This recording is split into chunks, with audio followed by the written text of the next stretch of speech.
नमस्कार दोस्तों, मैं शेख इमरान अहमद आपका लर्न हिंदी एक्सप्रेस चैनल में स्वागत करता हूं। मित्रों, दोस्तों, आज हम अति महत्वपूर्ण हिंदी विषय से संबंधित जो आपकी अपकमिंग जो भी वैकेंसी आने वाली है, एसएसबी टीजीटी की वैकेंसी आने वाली है कि एसएसडी की वैकेंसी आने वाली है, या जो हिंदी शिक्षक बनने के लिए ओएस्टेट की एग्जाम देने वाले हैं, हर प्रतियोगिता शिक्षक की परीक्षा में इस विषय से प्रश्न सुनिश्चित पूछे ही जाते हैं। अति महत्वपूर्ण प्रश्न है। तो दोस्तों, यदि आप चैनल में नए हैं तो लाइक कर दीजिए, ज़्यादा से ज़्यादा शेयर कीजिए और चैनल को सब्सक्राइब करना ना भूलें और पास में जो बेल आइकन है उसे प्रेस कर दीजिए ताकि ऐसे ही महत्वपूर्ण हिंदी विषय से संबंधित वीडियो लाता रहूं, सबसे पहले नोटिफिकेशन आप तक पहुंचाया करें। दोस्तों, ज़्यादा से ज़्यादा शेयर कर दीजिए, उन बच्चों तक ये वीडियो पहुंच पाए जिनके पास पढ़ने के लिए साधन नहीं है, सामर्थ्य नहीं है। ज़्यादा से ज़्यादा शेयर कीजिए दोस्तों, क्योंकि हम आपके लिए परिश्रम करते हैं। आपको पता है एसएसबी टीजीटी की जो अपकमिंग वैकेंसी आने वाली है उसकी हमारी पाठ्यक्रम के हिसाब से, सिलेबस के हिसाब से सीरीज हमारी शुरू हो चुकी है। हम चैप्टर वाइज चैप्टर पूरी तरीके से सिलेबस के हिसाब से हम समाप्त करते हुए जा रहे हैं, अभ्यास कर रहे हैं। निरंतर आपकी आने वाली परीक्षा में यह आपकी बहुत सहायता करेगी, आपकी मददगार होगी। तो ज़्यादा से ज़्यादा आप शेयर कर दीजिए दोस्तों। चलिए दोस्तों, आज के हम महत्वपूर्ण कक्षा को शुरू करते हैं। दोस्तों देखिए, आज हम हिंदी अति महत्वपूर्ण हिंदी विषय जो आपकी पद विभाग में है, पद में आपके महत्वपूर्ण विषय है, उस महत्वपूर्ण विषय अर्थात रामधारी सिंह दिनकर जी के द्वारा लिखी गई कुरुक्षेत्र जो काव्य है उसमें से कुल 7 सर्ग है, लेकिन आपके सिलेबस के हिसाब से आपको 3 सर्ग ही पढ़ना है। ठीक है, प्रथम 3 वर्ष 3 सर्ग से महत्वपूर्ण प्रश्न है, उस महत्वपूर्ण प्रश्नों को हम देखेंगे दोस्तों। ठीक है दोस्तों, चलिए पहला प्रश्न का उत्तर ध्यानपूर्वक, आप प्रश्नों को ध्यानपूर्वक आप पढ़िए और उत्तर देने का आप प्रयास कीजिएगा। ठीक है, देखिए दोस्तों, पहला प्रश्न है रामधारी सिंह दिनकर जी का जन्म कब हुआ। अभी आपके मन में ये दुविधा होगी, सर कवि परिचय से प्रश्न पूछे नहीं जाते, आप कवि परिचय से प्रश्न क्यों अभ्यास करवा रहे हैं। देखिए बच्चों, अब तक तो प्रश्न पूछे नहीं गए हैं, हो सकता आगे पूछ ले। हम कवि परिचय से बहुत सारे प्रश्नों का अभ्यास नहीं करेंगे, कुछ प्रश्नों का, संक्षिप्त प्रश्नों का अभ्यास करेंगे, क्योंकि हमें सभी तरीके से हमें प्रयासरत होना ही है। हमें सभी तरीके से हमें सशक्त बनना है। हम तैयारी के साथ परीक्षा हॉल में हम जाएंगे ताकि आसानी से हम हर परीक्षा से जो भी प्रश्न पूछे हम उसे आसानी से हल कर पाए। ठीक है दोस्तों, तो देखिए दोस्तों, रामधारी सिंह दिनकर जी का जन्म कब हुआ था पूछा गया है। याद रखिएगा, सन 1907 ईस्वी में। ठीक है, वे किस परिवार के थे। रामधारी सिंह दिनकर जी किस परिवार के थे, याद रखना है, किसान परिवार से। ठीक है, 2 नंबर का क्या उत्तर, किसान परिवार से। दोस्तों आगे बढ़ते हैं। वे बिहार सरकार के प्रचार विभाग में किस पद पर कार्य करते थे। 3 नंबर का प्रश्न पूछा गया है, वे बिहार सरकार के प्रचार विभाग में किस पद पर कार्य करते थे। 3 नंबर का उत्तर क्या है, उप निर्देशक पद पर कार्य करते थे। ठीक है, आगे, वे भारतीय संसद में राज्यसभा के सदस्य रहे कब। रामधारी सिंह दिनकर जी भारतीय संसद में राज्यसभा के सदस्य भी रहे, ये याद रखिएगा, सन 1952 ईस्वी। याद रखना, सन 1952 ईस्वी। ठीक है, आगे बढ़ते हैं।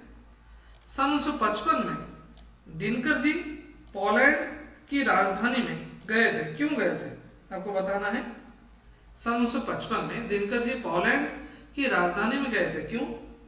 5 नंबर का उत्तर ध्यानपूर्वक, इस प्रश्न का उत्तर ध्यानपूर्वक अध्ययन कीजिए और बताइए इस प्रश्न का उत्तर क्या है। याद रखना है, अखिल विश्व कवि सम्मेलन में गए थे। ठीक है, आगे बढ़ते हैं।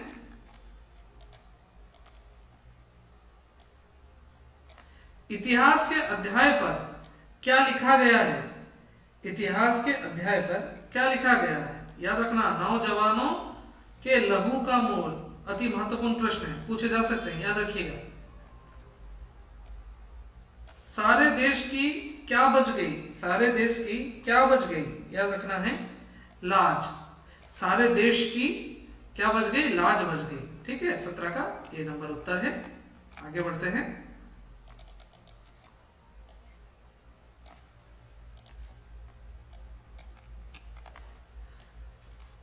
क्या नायकों के पेट में जठराग्नि सी जलती आ रही है?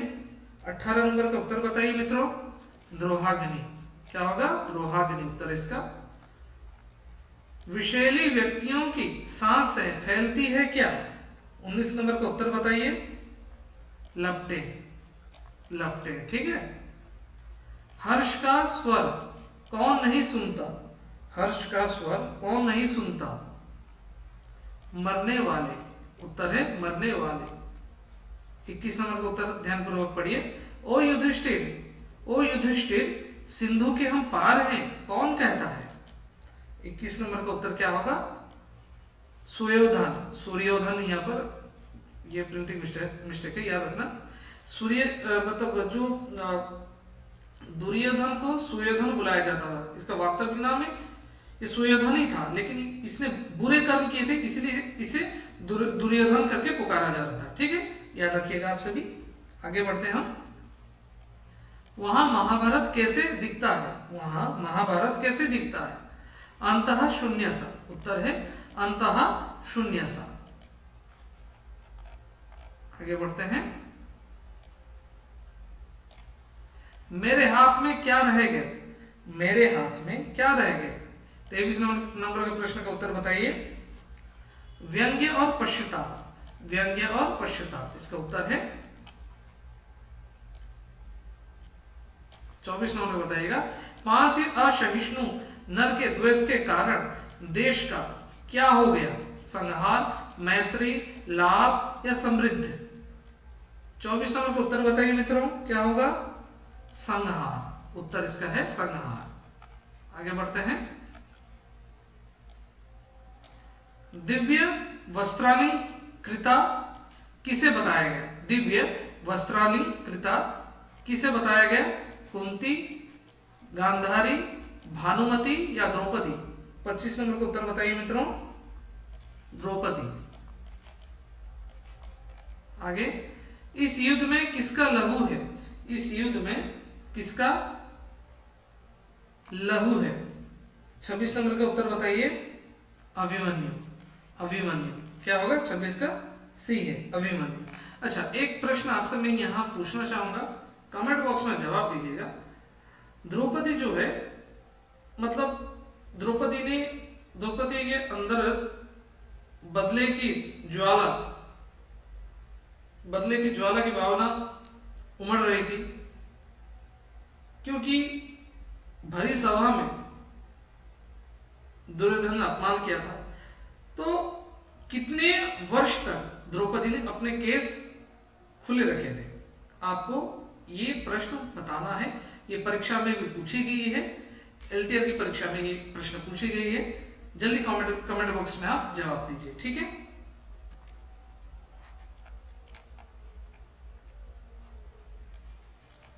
सत्ताईस नंबर का प्रश्न का उत्तर बताइए। रण के भस्म में बुद्धि क्या खोज रही है? रण के भस्म में बुद्धि क्या खोज रही है? 27 नंबर का प्रश्न का उत्तर बताइए। तत्व खोज रही है। ठीक है, आगे। हृदय किससे भर गया? हृदय किससे भर गया? 28 नंबर का उत्तर बताइए मित्रों। खुशी से। हृदय खुशी से भर गया। ध्रुवा भार से कौन गिर गए? मित्र, आदमी, कौन्तेय, शत्रु? 29 नंबर का उत्तर बताइए मित्रों, क्या होगा? कौन्तेय। ध्रुवा भार से कौन गिर गए? ठीक है, 30 नंबर बताइए। उच्छ्वास लेकर वे बोले। उच्छ्वास लेकर वे बोले, कौन बोले? उत्तर बताइए। पार्थ में जाता पितामह पास। अच्छा, पार्थ में जाता पितामह पास, ये तो उत्तर है। अच्छा, ये वाक्य किसने कहा है बताइए? कमेंट बॉक्स में मतलब मतलब आप बताइए, क्या ये वाक्य दुर्योधन ने कहा है, युधिष्ठिर ने कहा है, अर्जुन ने कहा है, किसने कहा है? ठीक है ना, नकुल सहदेव ने कहा है? जल्दी कमेंट बॉक्स में उत्तर दीजिए। उच्छ्वास लेकर वे बोले, उत्तर है पार्थ में जाता पितामह के पास। 30 नंबर का बी है इसका उत्तर। आगे बढ़ते हैं। कौन बाणों पर स्वयं सो गए? 31 का उत्तर बताइए। भीष्म। क्या होगा? भीष्म, पितामह भीष्म। आगे देखिए, हाय पितामह महाभारत विफल हुआ, किसका कथन है? सहदेव, भीमसेन, दुर्योधन, धर्मराज, युधिष्ठिर। बताइए 32 नंबर का उत्तर क्या है मित्रों? 32 नंबर का होगा धर्मराज युधिष्ठिर। हाय पितामह महाभारत विफल हुआ, किसका कथन है? धर्मराज युधिष्ठिर। ठीक है, आगे बढ़ते हैं। 33 नंबर का बताइए, वीर गति पाकर कौन चला गया? अर्जुन, द्रोणाचार्य, सुयोधन, नकुल। 33 नंबर के प्रश्न का उत्तर बताइए। उत्तर होगा सुयोधन। ठीक है, आगे बढ़ते हैं। बुझती शिखा में किसने घृत दिया? बुझती शिखा में किसने घृत दिया? 34 नंबर का उत्तर बताइए, क्या होगा? भगवान ने। किसने? भगवान ने। आगे, सबको विनष्ट किया किसने? सबको विनष्ट किया किसने किया? अभिमान ने। इसका उत्तर है अभिमान ने। एक और भगवान की है, एक और भगवान की है क्या? 36 नंबर का उत्तर बताइए। गीता। एक और भगवान की है क्या? गीता। 36 नंबर का उत्तर होगा गीता।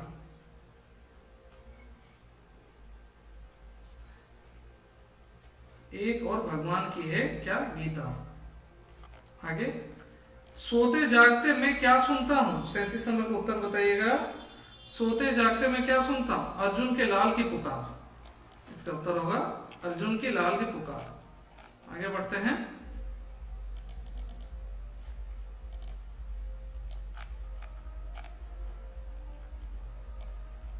अड़तीस नंबर का बताइएगा, वनवास में क्या भुलाने के लिए मैं जाऊंगा? सुख, खुशी, दुख या आनंद? इस प्रश्न का उत्तर क्या है? 38 नंबर का बताइए। दुख। इसका उत्तर होगा दुख। वनवास में क्या भुलाने के लिए मैं जाऊंगा? दुख। ठीक है, आगे बढ़ते हैं। 39 नंबर के प्रश्न का उत्तर बताइए। मैं वन में अपना क्या परिचय नहीं दूंगा? मैं वन में अपना क्या परिचय नहीं दूंगा? 39 नंबर का उत्तर बताइए। धर्मराज।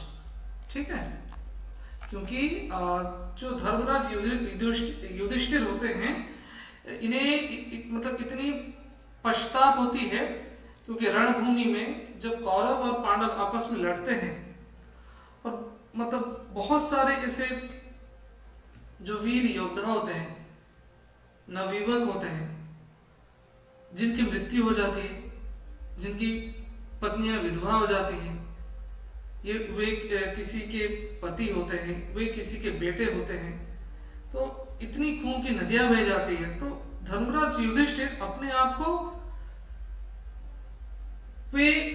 को दोषी मानते हैं, जो मेरे वजह से ये चीजें हुई। तो इसीलिए इन्होंने क्या किया, ये निश्चय लिया, मैं सभी छोड़ छाड़ कर जंगल चला जाऊंगा और मैं वहां अपना परिचय ही नहीं दूंगा, जो मैं धर्मराज युधिष्ठिर हूं। इन्हें बहुत पश्चाताप महसूस होती है। ठीक है, तो ये बात बताई गई है, मैं वन में अपना क्या परिचय नहीं दूंगा? धर्मराज। आगे बढ़ते हैं। 40 नंबर प्रश्न का उत्तर दीजिए। भीष्म ने गगन की ओर देखकर क्या मापा? 40 नंबर का उत्तर का 40 नंबर प्रश्न का उत्तर है, भीष्म ने गगन की ओर देखकर क्या मापा? उत्तर है डी, युधिष्ठिर के हृदय का छोर। युधिष्ठिर के हृदय का छोर। तो दोस्तों, आज हम कुरुक्षेत्र से अति महत्वपूर्ण प्रश्न लेकर आप सभी के सामने आया था। दोस्तों, ये आपके हर प्रतियोगिता परीक्षा में अति महत्वपूर्ण प्रश्न पूछे जा सकते हैं। यदि आपको आज की कक्षा बहुत अच्छी लगी तो आप ज़्यादा से ज़्यादा शेयर कर दीजिए, ताकि ज़्यादा से ज़्यादा बच्चे जुड़ पाए। इसी तरह हम निरंतर अभ्यास करते रहें और अपने लक्ष्य की सीमा तक पहुंच जाएं और अपने लक्ष्य की प्राप्ति कर पाएं। तो दोस्तों, चलिए आज की कक्षा हम समाप्त करते हैं, फिर एक नए विषय के साथ आपके सामने में कक्षा लेकर आऊंगा। नए विषय के साथ आपके साथ मुलाकात होगी मित्रों। तो दोस्तों आज की कक्षा समाप्त करते हैं। ज़्यादा से ज़्यादा शेयर कर दीजिए और आप जाकर व्हाट्सएप ग्रुप और टेलीग्राम ग्रुप की जो लिंक और ट्विटर की लिंक आप जाकर फॉलो कर लीजिए। हमारे चैनल की डिस्क्रिप्शन के नीचे आपको व्हाट्सएप ग्रुप की लिंक, टेलीग्राम चैनल की लिंक और ट्विटर अकाउंट की लिंक आपको मिल जाया करेंगे। वहाँ पर आप जाकर फॉलो कर लीजिए ताकि हम हर परीक्षा के संदर्भित जो प्रश्न है उसको हम वहाँ पर डिस्कशन करेंगे। तो चलिए दोस्तों आज की कक्षा समाप्त करते हैं, फिर मिलते हैं नए विषय के साथ। धन्यवाद। जय हिंद, जय भारत, वंदे मातरम, नमस्कार।